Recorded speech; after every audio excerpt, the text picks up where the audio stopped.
If you're thinking about becoming a content creator or you've just started on your content creator journey, you need to watch this video. Being a content creator is not easy, and there are certain things that you need to prepare for and know before you get started. But my best tip to you, which we will get into a little bit more later, is to just be yourself. The first thing you need to do as a new or aspiring content creator is to find your purpose. Why are you doing this? What is the point? This could also be known as finding your why or knowing your mission. And while the focus should be on your audience, you can also have a why for yourself as well. For example, my why to my audience, the reason that I do this is I want to help people take back the life that they love, whatever that means for them. But my why and the reason that I am doing this for myself is because I wanted to get out of the 9-to-5 job life that I absolutely hated, work online and making money doing what I love, and being able to have enough time to spend with my family and friends. And my reasons kind of collide because I want to help others do the same thing. So what are your reasons? And it's okay if right now you don't have a fancy slogan or a long, drawn out, eloquent way of saying exactly what it is that your why is. As long as you know what it is, your slogans and mission statements and all of that can come later. And they might even change or get clearer over time as you learn and kind of get your footing as a content creator. I know that mine have. It's also important that you show up consistently for your business and your audience. This work can and should be fun, but you also have to treat it like a job in a sense. This can mean giving yourself work hours throughout the week if you can have a consistent schedule, or maybe you need a little bit more flexibility because you can't work at the same time every single day. This is going to look different for everybody because of course everybody's schedule is different. But no matter what, showing up consistently and putting out content on a regular basis is super important. For example, if you're doing YouTube like me, I once heard it compared to a TV show. Imagine if you are watching one of your favorite TV shows and you know that it comes on at a specific time, specific day,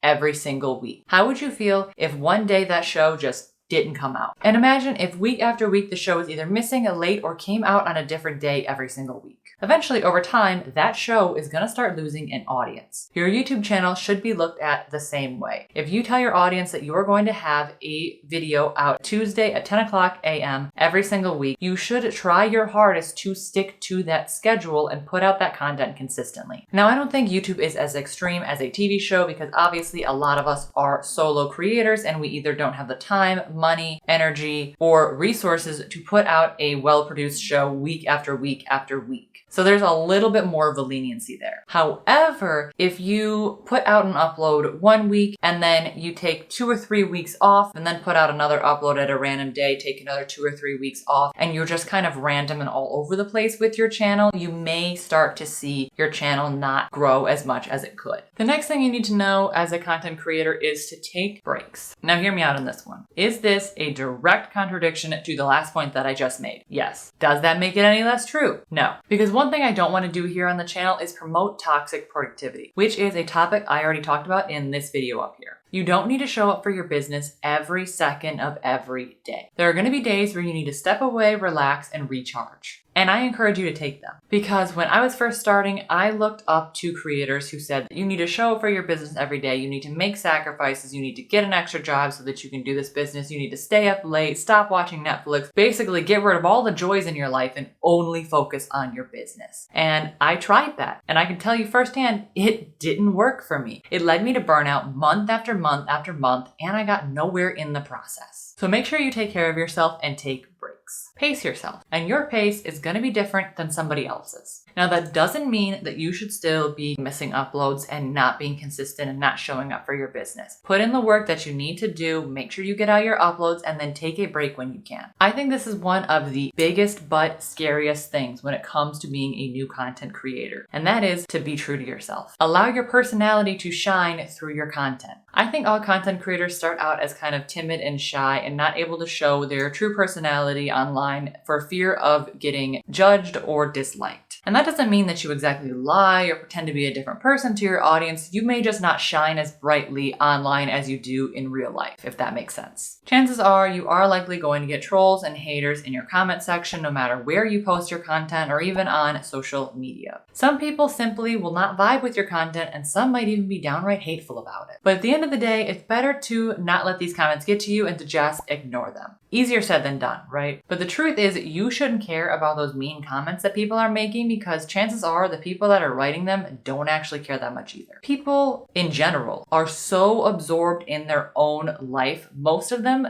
don't really care what you're doing. They aren't really paying attention to it. And the ones that are and are being super mean about it, they're going to write their little mean comment and then they're going to go about their day and probably never think about it again. So if the person leaving the comments doesn't care, then you shouldn't care either. Piggybacking off the last point of being true to yourself, I also want to tell you as a content creator to not let the numbers distract you. Don't get so caught up in the analytics and the numbers and the stats to where you deviate from talking about your passions in order to chase those numbers. Some people, myself included sometimes, can get so distracted in the numbers and trying to be better and growing and this whole game on social media that we forget why we're actually posting the content in the first place. Make sure to always post what it is that you are interested in, even if that doesn't get you a ton of views right off the bat. I always talk about here on the channel, I started talking about Pinterest when that started taking off because the numbers were showing me that that's what people wanted to see. I switched up my content drastically and only was talking about Pinterest. Now, do I regret doing that? Not exactly, because at first I did enjoy talking about the topic. I liked seeing the channel be able to grow, but it still, in the end, wasn't something that I was particularly interested in. However, I kept going for a lot longer than I should because that's what the numbers told me that I should do. And if you find yourself in this situation,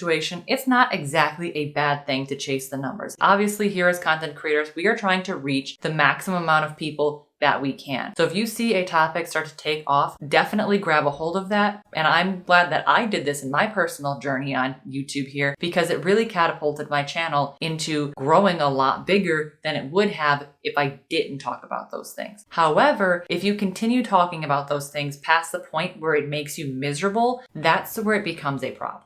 If you're unhappy and unfulfilled talking about the topic that you're talking about, but you just like seeing the numbers go up, that's going to lead to a very bad case of burnout, especially if you spend all of your time refreshing your stats over and over again throughout the day. Who here is guilty of checking their stats when they first wake up, sometime throughout the day, and also right before they go to bed? I know that I've done all of these throughout my time here on YouTube at least once or twice. And sometimes we waste so much time checking our stats and getting caught up in the numbers that we could be spending that time doing something productive like creating our next piece of content to post. So if you find yourself doing this, sometimes it's best to just tell yourself to put down the stats. They are not going to change that much 1 hour to the next, and you could spend that hour doing something productive like creating your next YouTube video, your blog post, or your next product. Something other than just checking your stats. Keeping on the topic of views, the sixth thing that I learned as a content creator is going viral is not that important. I talked about this a little bit in a few of my previous videos. There is nothing wrong with wanting to grow fast or get a lot of views, get a lot of traction, but going viral super fast isn't really the way to do it. It's honestly just not a sustainable business model to just hope that you go viral, because that's going to lead to you trying a lot of shortcuts as opposed to doing long-term business moves that are going to help you in the long run. Because once you have all that attention, if you do somehow manage to go viral, then what are you going to do with it? Do you have an offer that's going to convert those people to email subscribers?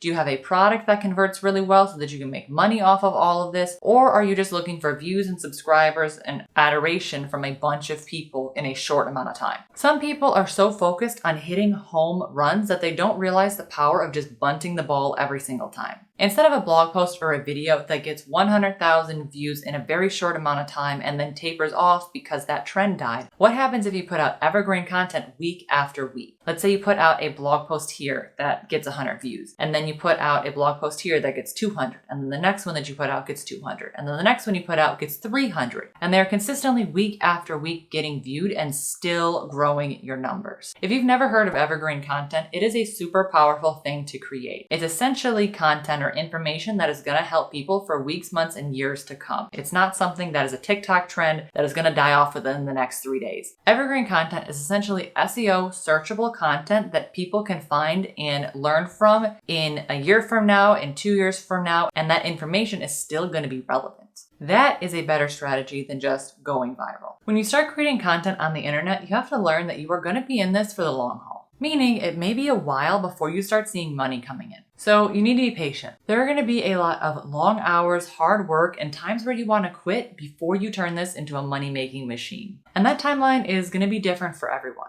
I can't really give you a definitive timeline, but I know for a lot of small businesses, on average, it takes 24 to 36 months for them to actually start turning a profit. Now, does that mean every business will be this way? No, of course not. Some are going to take longer and some might turn a profit a little bit quicker. But if you go into this business thinking that you are going to be making money right off the bat, you are in for a shocker. Number 8 is don't be afraid to hire help. Hiring help for your business can be scary. When you are doing this content creation thing on your own, it can be hard to give up some of that control to somebody else when this is like your brain baby. But sometimes it needs to be done. Now, in the beginning, it's likely that you're not really going to have a lot of money or traction to be able to hire some help. So it's going to take some time before you even get to this step. But you can hire people for just about any job. I was a social media manager for a while. I was helping people manage their Pinterest account, creating pins, and even doing Pinterest account audits as well. There are a ton of social media managers jobs that you can hire people to do. You can write tweets for people, create reels for people, handle their Instagram or their TikTok. You can also get help with writing emails or writing blog posts or getting help with your YouTube channel. YouTube SEO work, thumbnails, video editing, those are some of the things that I want to get into in the future. No matter what though, the content creator journey is so much fun and there's a lot of freedom to it. And if you want a little bit more of a fun behind the scenes look, check out this video right here of what it's like to be a full-time YouTuber. Make sure to like this video if you liked and subscribe to my channel down below for more videos just like this. And I'll see you next week. Bye!